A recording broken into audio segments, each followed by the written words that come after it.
बिस्मिल्लाहिर्रहमानिर्रहीम। अस्सलाम वालेकुम। सैयद याया हुसैनी आप तमाम देखने वालों की खिदमत में एक बार फिर हाजिर है। पाकिस्तान सुपर लीग एक नए फेज़ में दाखिल हो रही है और पहले 10 साल कैसे रहे वो सब आपके सामने है। 3 बार लाहौर कलंदर, 3 बार इस्लामाबाद यूनाइटेड और एक बार ट्रॉफ़ी को पेशावर ज़ल्मी, कोयटा ग्लैडिएटर, कराची किंग्स और मुल्तान सुल्तान ने उठाया।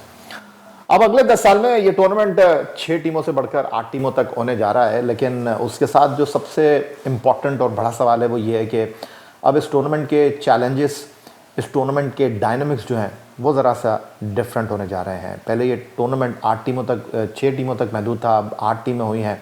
और पहले 10 साल इस लीग के हवाले से अगर हम बात करें तो इस लीग ने शुरुआत से लोगों को अपनी तरफ मुतवज्जे करने का सफ़र किया। अब ये दुनिया की मकबूल और एक ऐसी लीग है जो कि क्रिकेट की दुनिया में एक नाम रखती है, एक तारुफ़ रखती है। और अब अगले 10 साल ये लीग जो है वो डेफिनेटली कुछ और एवेन्यूज़ को टच करना चाहेगी। दुनिया के बड़े बड़े खिलाड़ियों को अपने साथ एसोसिएट करना चाहेगी, मुकाबले की फ़िज़ा बढ़ेगी। और इस हवाले से आज के इस प्रोग्राम में हम गुफ्तगू करेंगे। और गुफ्तगू के लिए हमारे साथ मौजूद हैं जनाब पाकिस्तान सुपर लीग की ट्रॉफ़ी आखिरी 4 साल में 3 बार जीतने वाली टीम के ओनर हमारे साथ मौजूद हैं। आतिफ राना साहब चीफ एग्जीक्यूटिव ऑफिसर भी हैं, ओनर भी हैं, और उनके साथ टीम के इंतहाई अहम रुकन, टीम के मैनेजर, टीम के चीफ एग्जीक्यूटिव ऑफिसर और ओनर समीन राना साहब हमारे साथ मौजूद हैं। सबसे पहले तो आतिफ राना साहब ये बताएं, 10 साल गुजर गए, अगले 10 साल के लिए क्या सोचा? थैंक यू याया भाई for having me in your programme.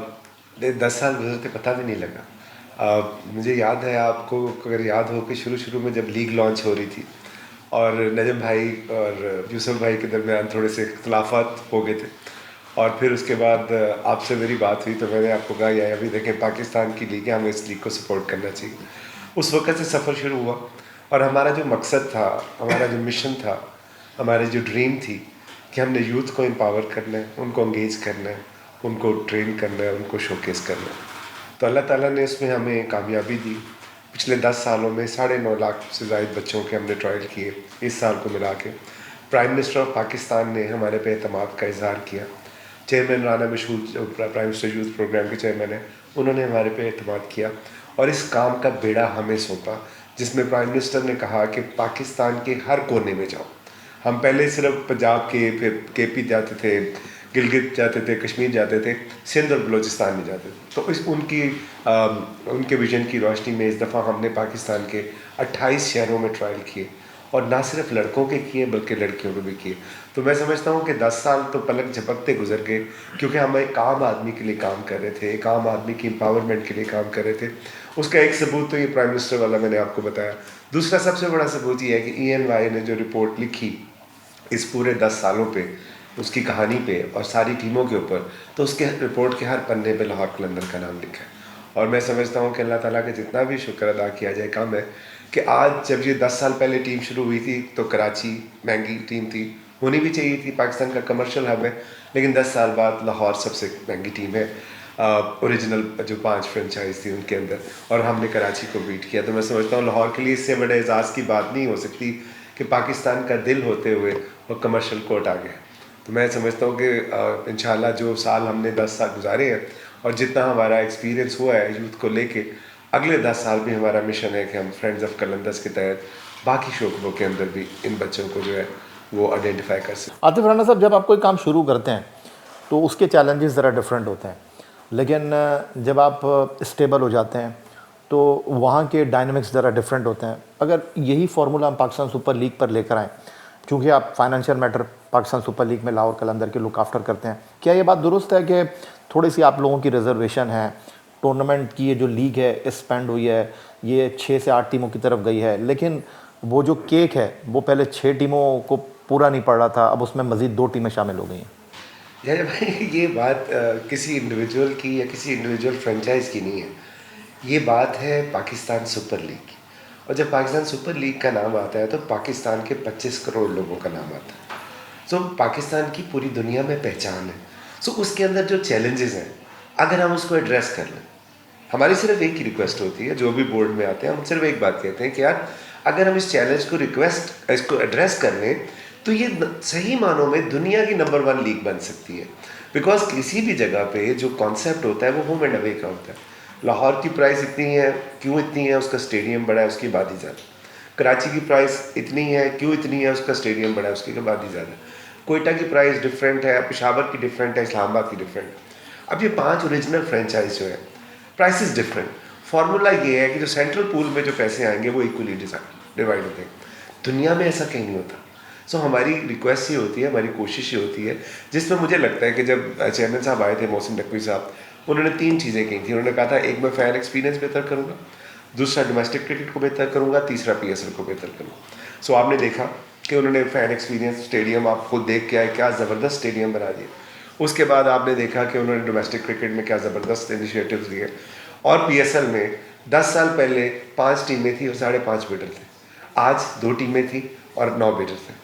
तो मैं समझता हूँ कि इंशाल्लाह वो आने वाले दिनों में इस पे ज़रूर गौर करेंगे और इस पे ज़रूर तवज्जो करके इसको भी एड्रेस करने की कोशिश करेंगे। तो फिर सही मानों में जिस तरह उनका विजन है कि इसको दुनिया की नंबर 1 लीग बनाना है, जो अभी इन टर्म्स ऑफ टैलेंट तो है but in terms of commercial नहीं है, तो डेफिनेटली वो फिर सबका, पाकिस्तान का फ़ायदा है, किसी इंडिविजुअल का फ़ायदा नहीं। ये आतिफ की गुफ्तगू करने का जो अंदाज़ है ना, ना ये किसी को अच्छा कहते हैं ना ये किसी को बुरा कहते हैं, लेकिन क्या इनकी गुफ्तगू का लुब्बे लुबाब ये होता है कि आप अच्छे हैं और कुछ मसाइल भी हैं, ये आपने इनकी ज़बानी सुन लिया। आतिफ, जिस तरह लोगों को आप इंगेज रखते हैं, आपका फ़ैन बेस क्लब है, जिस तरह आपने मुख्तलिफ़ मकामात पर, मुख्तलिफ़ मरहलों पर ओपन ट्रायल किए टैलेंट को डिस्कवर करने के हवाले से, तो आपको लगता है कि अगले 10 सालों के लिए लाहौर कलंदर को क्या करना चाहिए, वो सोच लिया आपने?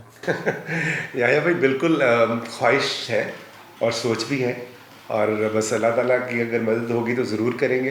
मैंने जिस तरह पहले आपसे अर्ज़ किया कि हम फ्रेंड्स ऑफ कलंदर्स के नाम से इनिशिएटिव जो है वो उसके ऊपर काम कर रहे हैं, और इंशाल्लाह बहुत जल्द हमारी कोशिश होगी कि वो आप लोगों के सामने आए, और फिर पाकिस्तान के हर शोबे के हर टैलेंट में हम इस चीज़ को अप्लाई करने की कोशिश करेंगे, जो हमारा एक्सपीरियंस रहा है पिछले 10 साल का, और उसके अंदर फुटबॉल भी शामिल है। मोहसिन गिलानी साहब ज़बरदस्त इंसान है, बहुत अच्छा काम कर रहे हैं वो, और उनसे मेरी मीटिंग्स भी हुई हैं, और इंशाल्लाह हम रेप्लिकेट करना चाहेंगे कि बाकी स्पोर्ट्स को भी हम पाकिस्तान में उठाएं, हॉकी को भी उठाएं, फुटबॉल को भी उठाएं और बाकी चीज़ों को। सो कोशिश, मकसद और मिशन एक ही है, डे 1 से यूथ को इंगेज करना, उनको आइडेंटिफाई करना, उनको रिसोर्स प्रोवाइड करना, उनको एम्पावर करना और उनको शोकेस। जो बातों में आप उठा रहे हैं फुटबॉल को, हॉकी को, बाकी खेलों ख्वाहिशों को, में, हाँ ख्वाहिशों में, ख्वाहिशों में। प्रैक्टिकली कब आप इनिशिएटिव लेंगे? इंशाल्लाह हॉकी का भी प्लान मेरा तैयार है, बस जैसे ही उनकी अप्रूवल सर्टन जगहों से मुझे आएगी उसको करूँगा। और फुटबॉल का भी आप बहुत जल्द देखेंगे। मोहसिन से मेरी बड़ी अच्छी मीटिंग्स हुई हैं, और वो भी लाहौर भी आ रहे हैं। जब आते हैं तो आप अनाउंसमेंट आपके सामने आ जाएगी।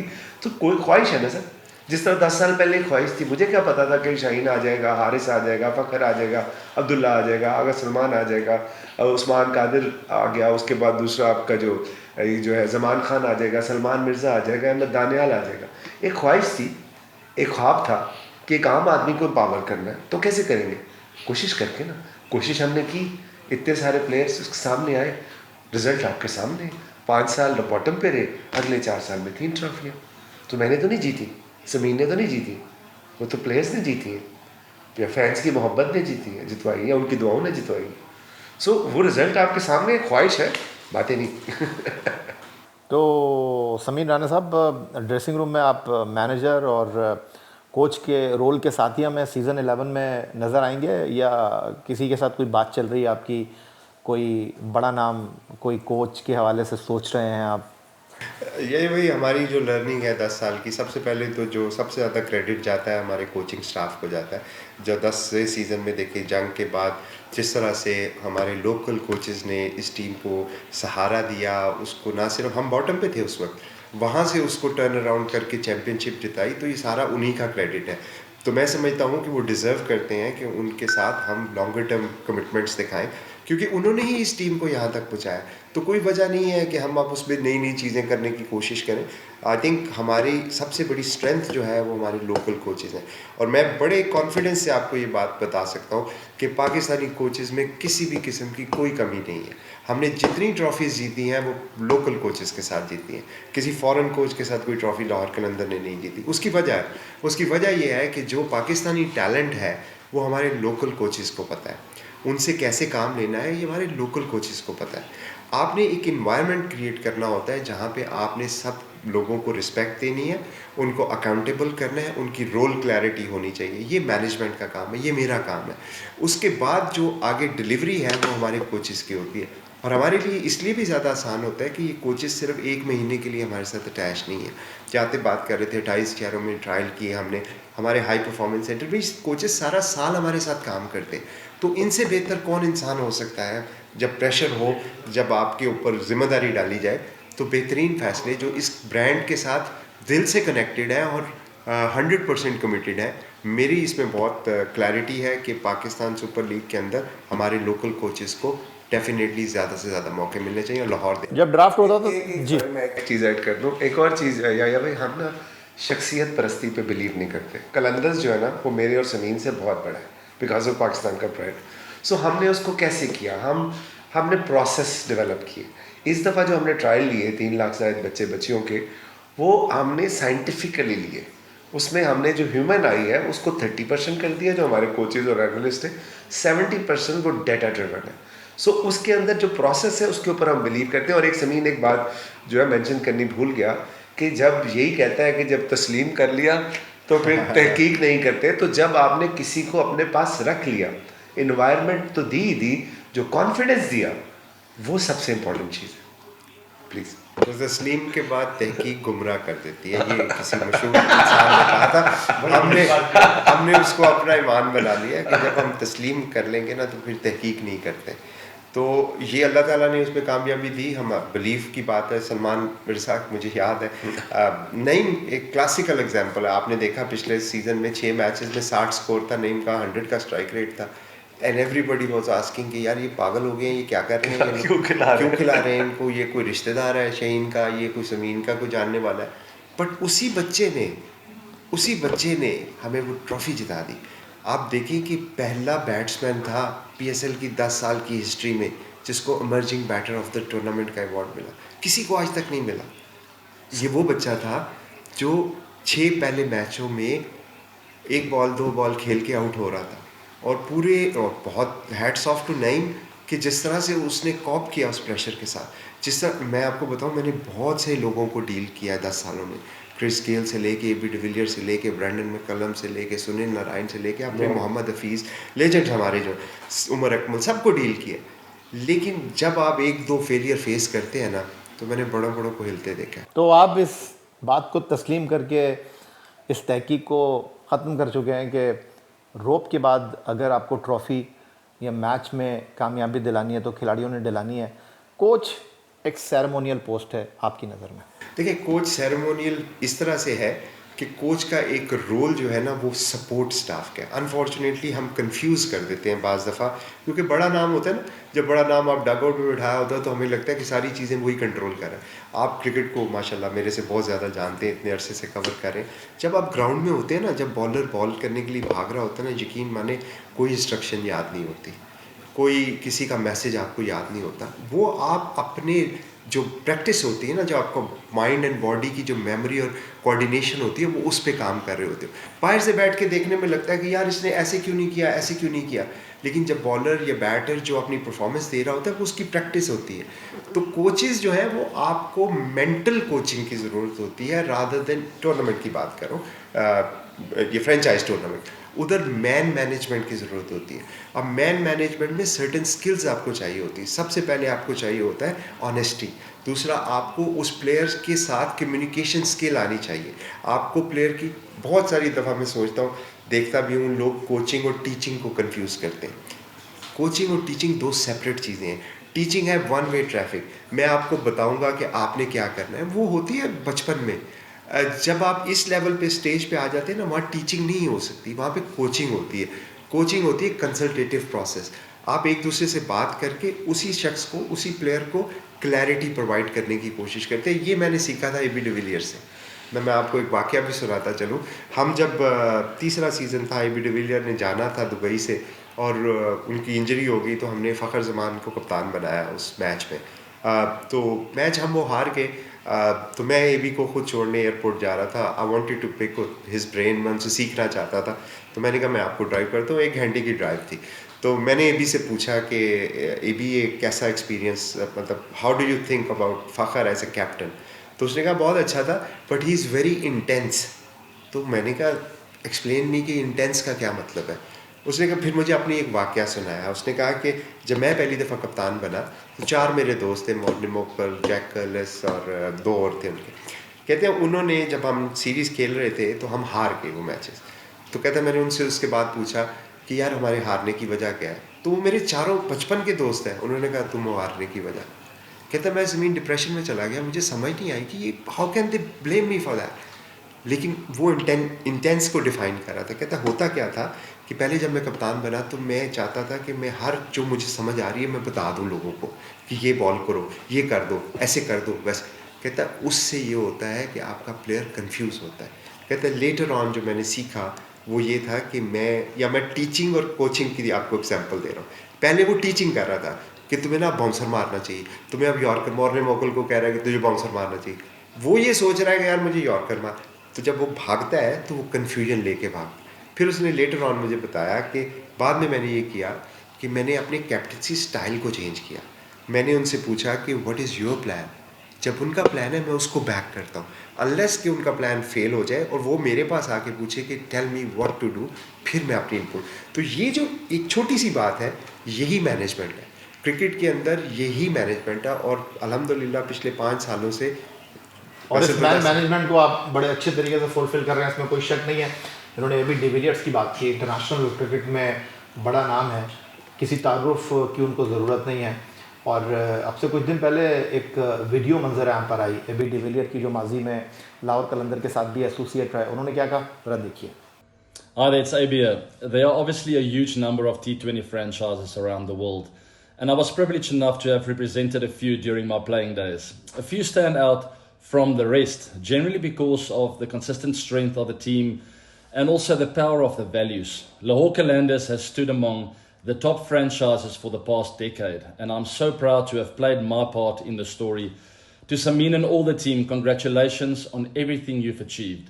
Absolutely amazing. So enjoy the celebrations, and I'm sorry I cannot be there with you. Good luck to the Qalandars for the next 10 years. All the best, guys. जी जनाब, ये थे एबी डिविलियर। आतिफ राना साहब, AB de Villiers, Brendon McCullum, Sikandar Raza और बहुत सारे नाम, एक लंबी फहरिस्त है अगर मैं लेना चाहूँ। आप इनको आईपैड देते हैं, आप इनको आईफोन देते हैं, आप इनको कहते हैं कि महंगे गिफ्ट दो, लेकिन ये जो एसोसिएशन है, ये जो एबी डिविलियर ने कलंदर के बारे में कह दिया, ये आप उनसे लिख कर नहीं बुलवा सकते। ये तो बंदा अंदर दिल से बोलता है। याया भाई, ये वो एनवायरनमेंट है जो ज़मीन ने क्रिएट किया। देखिए ये जो बात की ना आपने आईपैड या आईफोन, ये तो एक सब्जेक्ट सी चीज़ें हैं ना, एक ऑब्जेक्ट्स हैं। आप करते क्यों? आपकी माशाल्लाह बेटी है, जब वो इम्तिहान में अच्छे नंबर लेती है तो आप उसको गिफ्ट लेके देते हैं ना, जो भी आप लेके देना चाहें, या उससे पूछते हैं। तो जब आप कहते हैं, जब ज़मीन ने इसको फैमिली बनाया, तो वो फैमिली है ना हमारे लिए। वो ऐसे आलाकार नहीं है जिनको हम हायर कर रहे हैं और वो डिलीवर कर रहे हैं। फैमिली का मतलब ही फैमिली है। तो जब उसके अंदर कुछ होता है तो ये आपस में गिफ्ट शेयर करते हैं। वो बंदा दिल से बोलता है ना, जो उसका एक्सपीरियंस होता है। आप ब्रेंडन को ले लें, आप क्रिस गेल को ले लें, आप ब्रावो को ले लें, आप जितने लोग हमारे साथ एसोसिएट रहे हैं, अल्लाह ताला का लाख लाख शुक्र है कि उन्होंने हमेशा अच्छी बात की। और क्यों की है? बिकॉज हमारा विजन एक ही था, हम यूथ को गेज करेंगे। और वो देखते हैं, दुनिया की तारीख में कभी ऐसा नहीं हुआ होगा कि इतनी तादाद में लड़कों के और लड़कियों के ट्रायल लिए गए हों, और वो भी मेरिट बेस। तो डेफिनेटली वो उस खेल का हिस्सा है, उस खेल से उन्हें मोहब्बत है, उन्होंने उस खेल को सर्व किया हुआ है, वो प्राइड है उनका।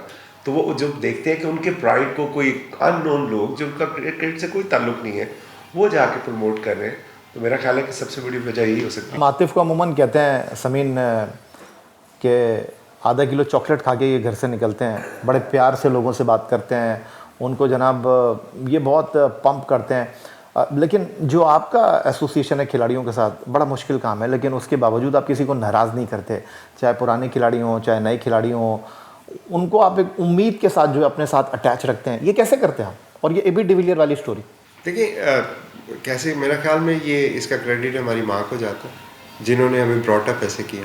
मैं भी आतिफ की तरह ही हूँ। आतिफ में तो खैर बहुत एक्सेप्शनली ये करता है, मैं फिर भी कभी गुस्सा कर लेता हूँ, इसको कभी गुस्सा नहीं आता। लेकिन मैं समझता हूँ कि ये मेरी मदर को इसका क्रेडिट जाता है कि जिनके नाम पे ये टीम रखी हुई है हमने। कलंदर थी वो हमारे लिए, तो ये उनकी तरबियत है पहली बात। तो जहाँ तक AB डिविलियर्स की बात है, आई थिंक मेरे लिए बहुत ऑनर की बात है। मेरी ज़िंदगी का जो सबसे बड़ा गिफ्ट मुझे आज तक मिला है वो AB डिविलियर्स से मिला था। हालांकि मेरे लिए वो बहुत सारे प्लेयर आए, बहुत सारों ने खेला, लेकिन AB के साथ मेरी कोई एसोसिएशन नहीं थी, मैं उनको जानता नहीं था। वो आए, उन्होंने जब इन्वायरमेंट देखा, 3 मैचेस पहले में परफॉर्मेंस नहीं हुई, लेकिन हम तो ऐसे ही हैं, कलंदर तो ऐसे ही हैं, हम तो आपको इज़्ज़त ही देंगे, हमारे से किसी की बेइज्जती नहीं हो सकती, ये हमारी तरबियत ऐसी है। तो तीसरे के चौथे मैच के बाद मुझे याद है AB ने मुझे मैसेज किया, उसने कहा कैन यू कम, तो मैं चला गया उनके पास। तो उन्होंने अपना बैट निकाला और उन्होंने वो मुझे दिया, और मुझे जो पता लगा कि दुनिया में सिर्फ 2 ही बंदों को बैट मिला है, एक मैं था और एक विराट कोहली साहब। तो मेरे लिए बहुत बड़ी ऑनर की बात थी, and I am very very thankful to him. लेकिन उनकी जो कमेंट था वो मुझे आज भी याद है। उन्होंने मुझे कहा कि Sameen, I haven't done anything for you yet, but you have been so kind and respectful towards us. और ये उनके लिए एक मतलब नॉर्मली क्या होता है कि आप पैसे देते हैं, किसी को लाते हैं, आप क्रिटिसाइज़ करते हैं, आप पिन पॉइंट करते हैं, हम ऐसा नहीं करते। जो वही कहते हैं ना, जब तस्लीम के बाद तहकीक नहीं करते, जब तस्लीम कर लिया है कि ये मेरा है तो फिर उसको जज नहीं करते। एब्सोल्युटली, ये बहुत अच्छी बात की। ये ट्रॉफ़ी तो एज ए टीम ओनर आपके लिए इम्पोर्टेंट है कि अपने आप को दुनिया के सामने प्रेजेंट करना कि वी आर नंबर 1। लेकिन इस ट्रॉफ़ी के पीछे जो चाहत खुलूस आपने लोगों के साथ एसोसिएट की, वो अपनी जगह मौजूद है। लेकिन अब से कुछ दिन पहले जैसे आप बात करते हैं कि जनाब हम जिसके साथ हाथ मिला लेते हैं तो ये छोड़ने के लिए नहीं मिलाते। हम खिलाड़ियों के साथ मोहब्बत की बात करते हैं, अपने स्टाफ के साथ मोहब्बत की बात करते हैं। कितना तकलीफ़देह लम्हा था जब आपकी फ़ैमिली में से फ़वाद राना और आपके दरमियान इख्तिलाफ़ात की जो ख़बरें थीं वो मीडिया की ज़ीनत बनी। क्या आप समझते हैं कि इससे ज़्यादा आपके लिए तकलीफ़देह लम्हा कोई नहीं था? ऑब्वियसली ये भाई वो एक फैमिली की बात है। मेरे बड़े भाई हैं, मेरे लिए फादर की जगह। अब मैंने उनके साथ बड़ा घर पे भी रहा उनके, तो मैं उसको जनरली डिस्कस नहीं कर सकता। मेरे लिए बाकी तकलीफ़ की बात है, मैं कोई भी बात उनके लिए, वो जो कह रहे हैं वो ठीक कह रहे हैं। मेरे बड़े भाई हैं, और जहाँ तक मामलात हैं, अदालती मामलात हैं, वो तो अदालत में जाएंगे, अदालत में चलेंगे और उस पर बातचीत होती रहेगी।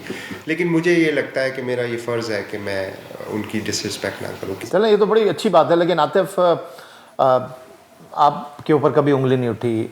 कलंदर की शफाफियत के काम करने के हवाले से कभी किसी ने कोई बात नहीं की? मुझे अच्छी तरह याद है कि जब डैरन गफ आए थे और मैंने आपको कहा कि आतिफ राना साहब, ये बच्चे बाहर कह रहे हैं कि ये लोग मजाक कर रहे हैं और बस कोई ट्रायल के नाम पर जो है धोखा दे रहे हैं, तो आपने कहा कि यार कहाँ पर आपने सुना? मैंने कहा मैं बाहर जा रहा हूँ, गाड़ी में बैठ रहा हूँ, ये लोग बच्चे बात कर रहे हैं। तो आपने कहा यार भाई आप नहीं जा रहे क्योंकि हम कल भी ट्रायल करेंगे, हमने ये चीज़ नहीं सुननी। तो ये जो मीडिया में आपकी फ़ैमिली के हवाले से ख़बरें आई, ये आपके लिए कितनी तकलीफ़ देती? क्योंकि आप तो एक बच्चे का अगर ट्रायल ना हो तो आप उसको वापस बुला लेते हैं।